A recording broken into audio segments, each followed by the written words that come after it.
Hi, welcome to the JennScents Aromaversity Cafe. I am going to talk to you about when to use a spray top and when to use a pump top.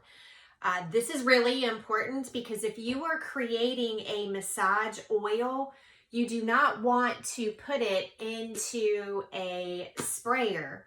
You want to put it into a treatment pump. So this is what a sprayer looks like.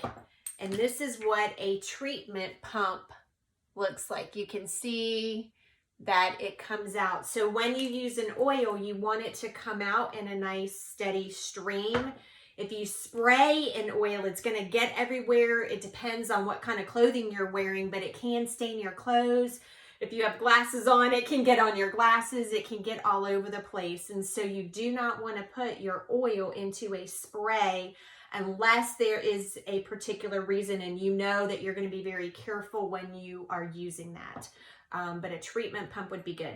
Now, if you're doing a hydrosol, if you're creating a spray, like a body spray, of course the spray is going to be good. But if you're making a gel, like with aloe vera or something a little thicker that has a little bit more volume and weight to it, then you want to use a treatment pump. So a couple tips for blending whenever you're creating your own blends. Hopefully we see you over in the JennScents Aromaversity.